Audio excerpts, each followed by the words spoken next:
कार्यालयांच्या चक्राबंद भूसंपादन दाखल्याची प्रत थेट मोबाईलवर पहा।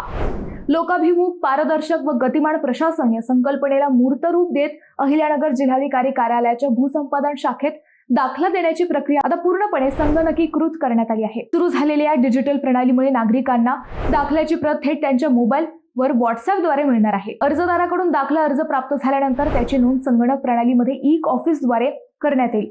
संबंधित माहिती व पडताळणी पूर्ण झाल्यावर त्रुटी असल्यास तसे व्हॉट्सअपद्वारे अर्जदाराला कळेल।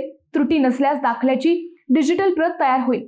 तयार झालेला दाखला अर्जदाराच्या मोबाईल क्रमांकावर व्हॉट्सअपद्वारे पाठवण्यात येईल। प्रणालीमुळे कागदी कामकाजात घट येऊन वेळेची व मानवी श्रमांची बचत होईल। नागरिकांना अर्जाची सद्यस्थिती जाणून घेणे व प्रमाणपत्र प्राप्त करणे यास्तव कार्यालयात यावे लागते। अहिल्यानगर जिल्ह्याची भौगोलिक परिस्थिती विचारात घेता प्रवासाचे अंतर व नागरिकांच्या वेळेची बचत होऊन सेवा वितरण, पारदर्शकता आणि कार्यक्षमता वाढणार आहे। पूर्वी भूसंपादन दाखल्यासाठी 2-3 वेळा कार्यालयाच्या फेऱ्या माराव्या लागत होत्या। आता मोबाईलवरच दाखल्याची प्रत मिळते। यात वेळ, प्रवास व खर्च या तिन्हींची बचत झाली असून ग्रामीण भागातील नागरिकांसाठी ही मोठी सोय ठरणार आहे।